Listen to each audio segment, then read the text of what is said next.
Hello YouTube family. Today we are going to discuss about the UGC net law exam जो कि हमारे assistant professor के लिए होता है which is the minimum eligibility to be assistant professor. तो इसके लिए हमें बहुत सारे कन्फ्यूजन्स होती है स्पेशली लॉ स्टूडेंट्स को, क्योंकि there are very few guidance or knowledge available in the YouTube and net, Google. सो इसके लिए बच्चों को बहुत परेशानियाँ आती है कि लॉ का सब्जेक्ट कैसे प्रिपेयर करें। लॉ तो उनका स्पेसिफिक सब्जेक्ट है ही है, इसलिए the second question is that कि टीचिंग एप्टीट्यूड कैसे करेंगे, because there are two papers in this, paper 1 and paper 2, which is paper 1 is teaching and research aptitude, जिसमें हमारे 50 क्वेश्चंस आते हैं, which is also the one of the main papers. हम इसको side by side रख के नहीं चल सकते कि जस्ट बिकॉज यही हमारी रैंक्स एंड मार्किंग में यही एक बड़ा डिफरेंस लाता है, क्योंकि लॉ सब्जेक्ट सबको आता है, सब कर सकते हैं, बहुत इजी क्वेश्चंस आते हैं लॉ के, बट जो डिफरेंस क्रिएट करता है मार्क्स में, जो आपकी रैंकिंग डिसाइड करता है, वो होता है आपका पेपर 1। तो दिस इज़ ऑल्सो इम्पॉर्टेंट, क्योंकि वीडियोस बहुत लॉ सब्जेक्ट के लिए बहुत वीडियोस कम अवेलेबल हैं यूट्यूब पे। The paper 1 the very ample amount of data and material is available on YouTube. सो दोनों चीज़ें हमें देखनी है कि पेपर 1 कैसे हमें करना है और पेपर 2 कैसे करना है लॉ के लिए। So for the paper 1, the book is normally suggested by most of the known people of mine, the KVS Madan and एक हरप्रीत कौर की बुक आती है। तो ये दोनों मुझे बहुत ज़्यादा सजेस्ट की गई हैं, तो मैंने दोनों ही बुक्स पढ़ी हैं, बट मुझे दोनों ही बुक्स को पढ़ने के बाद ये लगा कि क्या इनमें बहुत कुछ होते हुए भी सब कुछ नहीं है दोनों ही बुक्स में, क्योंकि this book is quite good, this is also quite good, but इसकी ये बहुत लेंथी बुक है, बहुत ज़्यादा, मतलब इसमें बहुत सारा मटेरियल है, बहुत सारा, बट इसको पूरा भी आप पढ़ के जाओगे तो भी आपको लगेगा कि क्वेश्चंस कहाँ से आ रहे हैं, because paper 1 is concept based. आपको कॉन्सेप्ट बिल्ड करना होगा पहले, तभी आप पेपर 1 क्रैक कराओगे, क्योंकि इसमें बहुत ही स्पेसिफिक चीज़ें दी हुई होती हैं, एक एक लाइन में आपको समझाया होता है, जो कि आप नहीं समझ पाते हो इजीली, क्योंकि बहुत ट्रिकी चीज़ें होती हैं। आप फर्स्ट ऑफ ऑल लॉ तो आपने पहले से पढ़ा होता है, लेकिन पेपर 1 आपको कैसे क्लियर करना है आपको नहीं पता होता, आप वो चीज़ पहली बार पढ़ रहे हो। बहुत सी चीज़ें होती हैं जो आप पहली बार पढ़ रहे होते हो, तो वो सिर्फ एक बुक को सिंपली रीड करने से आप नहीं समझ सकते हो। The Indian logic, the reasoning is about कि आप उसको अंडरस्टैंड करो। आप सिर्फ उसको एक सिंपल रीडिंग से आप उसको अंडरस्टैंड नहीं कर सकते हो, तो उसके लिए हमें क्या करना है, दिस फ्री यूट्यूब लेक्चर्स अब बहुत सारे हैं पेपर 1 के लिए, बहुत सारे डिफरेंट कोचिंग्स के होती हैं जो अवेलेबल करवाती हैं फ्री लेक्चर्स यूट्यूब पे। बहुत सारे टीचर्स होते हैं जो अपने यूट्यूब लेक्चर्स बना के डालते हैं यूट्यूब पे। तो इससे हमें बहुत हेल्प मिलेगी कि हमें इन बुक्स में क्या पढ़ना है। तो जो यूट्यूब पे जो लेक्चर्स बना के अपलोड करते हैं, तो ऑब्वियसली वो बहुत रिसर्च करते हैं, पैटर्न को समझते हैं कि क्या पैटर्न आ रहा है, क्या क्वेश्चंस आ रहे हैं, किस टाइप के क्वेश्चंस आ रहे हैं, तो वो बहुत एक थोड़ा एनालिसिस करके वीडियोस बनाते हैं। तो वो वही चीज़ें लेक्चर में पढ़ाते हैं जो पूछी जा रही हैं या पूछी जा सकती हैं। इसलिए फिर आप यहाँ से हेल्प लीजिए और उसके बाद देखिए कि अब आपको इन बुक्स में से क्या पढ़ना है, तभी आप इन बुक्स का अच्छे से यूटिलाइज़ कर पाएंगे, क्योंकि सिर्फ बुक पढ़ के आप कुछ नहीं समझ पाएंगे।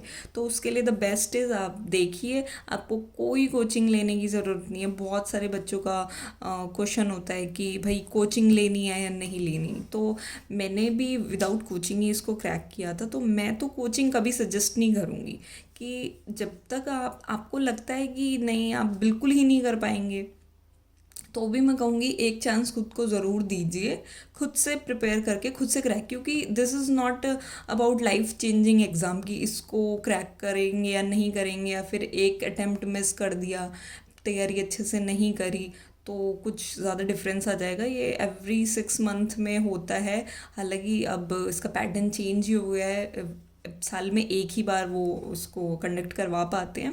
But it is not a life changing exam कि इसको दे के आपकी सडनली आपकी जॉब लग जाएगी या एवरीथिंग। तो आप, मैं तो ये कहूँगी कि आप खुद से एक मौका खुद को ज़रूर दें कि विदाउट कोचिंग आप इसको ट्राई करें, कि बिकॉज आई थॉट दैट कि इसको किया जा सकता है और मैंने इसको किया, तो मैं आपको भी यही सजेस्ट करूँगी तो बिना कोचिंग के एक बार इसको ज़रूर ट्राई करें। तो the second thing is law, कि लॉ कैसे प्रिपेयर करें। तो first thing is previous year question papers. जो प्रीवियस ईयर क्वेश्चन पेपर्स होते हैं वही आपको क्या करेंगे, आपको इसमें सेलेक्ट करवाएंगे, क्योंकि बहुत सारी चीज़ें तो रिपीट हो जाती हैं, बहुत सारे कॉन्सेप्ट्स और क्वेश्चंस क्या होते हैं, रिपीट होते हैं। तो अगर आपने प्रीवियस ईयर क्वेश्चन पेपर्स नहीं किए तो कम से कम 10 ईयर तो ज़रूर ही करें। 10 ईयर से पहले का भी कुछ मिल रहा है तो आप उसको भी सॉल्व कीजिए, करने की कोशिश कीजिए, क्योंकि उससे आपका क्या है, प्रैक्टिस बहुत अच्छी हो जाएगी।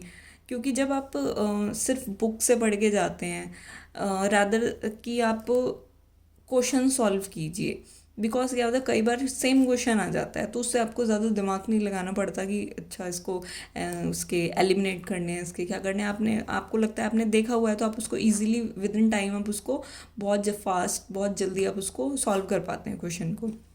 Otherwise the thing is that कि पूरा खेल आपका इसका टाइमिंग का है, कि इसमें टाइम बच्चों को बहुत कम मिलता है। पेपर तो इजी आता है लेकिन थोड़ा लेंदी हो जाता है पेपर, इसलिए क्या होता है वो उस तरह से वो मुश्किल होता जाता है। आप जितना स्लो रखेंगे उसको वो उतना आपके लिए मुश्किल होता जाएगा, क्योंकि आपको जो लेंदी क्वेश्चंस होंगे उनको पढ़ने के लिए टाइम कम मिलेगा। तो जब आप प्रैक्टिस करेंगे क्वेश्चंस पे तो उससे क्या होगा, आपकी स्पीड अच्छी होगी। तो सेकेंड थिंग इज़ दैट।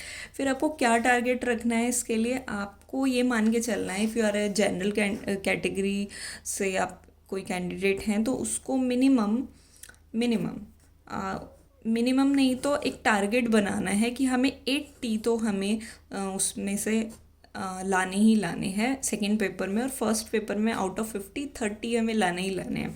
तो उसके अकॉर्डिंग आपका स्कोर बनेगा 220। और जो इस बार जो लास्ट जो एग्ज़ाम हुआ है इसका, उसमें जो आपकी नेट की, लॉ की नेट की जो गई है कट ऑफ, वो गई है 202, एंड जो JRF की गई है वो है 224। तो आप देख रहे हैं कि इतने आप लाएंगे, इसके आसपास लाएंगे तब आप नेट और JRF क्लियर कर पाएंगे। हो सकता है ये थोड़ी और बढ़ जाए इस बार, या फिर हो सकता है थोड़ी कम भी बढ़ जाए, लेकिन ये इसी के आसपास ही रहेगी।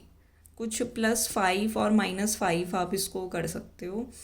बट ये होता है कि बच्चे होते हैं कि सोचते हैं कि जो लास्ट ईयर था उसके अकॉर्डिंग हम चले, बट जो लास्ट ईयर का पैटर्न देखे और इस बार का देखे तो इस बार कट ऑफ बहुत ज़्यादा हाई चली गई थी जो लास्ट पेपर हुआ है। तो इस बार हम ये नहीं कह सकते कि और ज़्यादा जाएगी, कम जाएगी, बराबर जाएगी, बट एटलीस्ट आप इसके बराबर आसपास रखने की कोशिश कीजिए।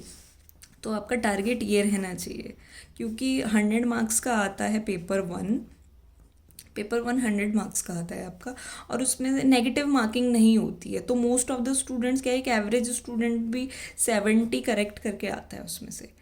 तो आपको अगर एक एवरेज स्टूडेंट से, आजकल क्या होता है एवरेज स्टूडेंट इज़ जस्ट कि आप कंपटीशन क्रैक नहीं कर सकते, आपको थोड़ा अबव एवरेज होना पड़ता है। तो इसलिए आप एक, और स्पेशली जनरल कैंडिडेट हैं तो आपको 80, अराउंड 80 आपको लॉ के क्वेश्चन ठीक करने ही करने, और आप कर भी पाएंगे क्योंकि इतना मुश्किल नहीं होता है। बट वो थोड़ी सिली मिस्टेक्स, आप 70 से आप 80 पे कैसे, एक एवरेज स्टूडेंट भी 70 से 80 पे कैसे आ सकता है, कि सिली मिस्टेक्स को थोड़ा अवॉइड करना है, थोड़ा स्पीड को मेंटेन करना है। दोनों पेपर क्या होते हैं, दोनों पेपर कंबाइंड होते हैं। स्टार्टिंग में आपको पेपर 1 आता है और उसके बाद आपको पेपर 2 आता है। तो दोनों को आप, ऐसा नहीं है कि आपको 1 घंटा, इसके लिए पेपर 1 के लिए आपको 1 आवर मिलता है, पेपर 2 के लिए आपको 2 आवर मिलते हैं। तो जो 3 आवर्स होते हैं वो आपके कंबाइन होते हैं। अगर आपने इसको 1 आवर की जगह 30 मिनट्स में कर लिया तो बाकी का टाइम आपको इसमें मिल जाता है। बट होता ऐसा है कि टाइम इसमें ज़्यादा लगता है जो आपका पेपर 1 होता है, पेपर 1 में। तो आपको कोशिश करनी है कि आपको पेपर 1 में 30 तो सही करने ही करने हैं, क्योंकि ये जो मार्क्स हैं ना, ये मार्क्स आपको कट ऑफ क्लियर करवाएंगे आपकी। ठीक है।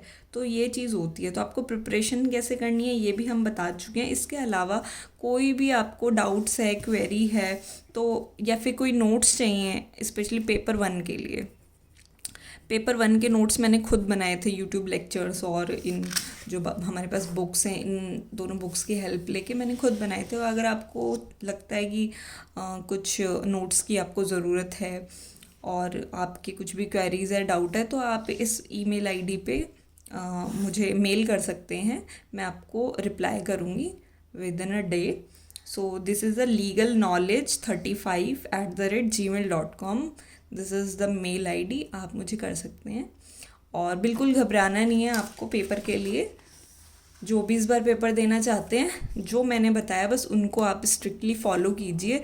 स्पेशली वो स्टूडेंट्स जो कोचिंग नहीं ले रहे हैं, सेल्फ करना चाहते हैं, उनके लिए ये चीज़ जो मैंने बताई है वो बेस्ट है, क्योंकि मैंने भी यही चीज़ फॉलो की थी। बट ये मेरा सेल्फ एनालिसिस था जो मैंने उस टाइम किया था।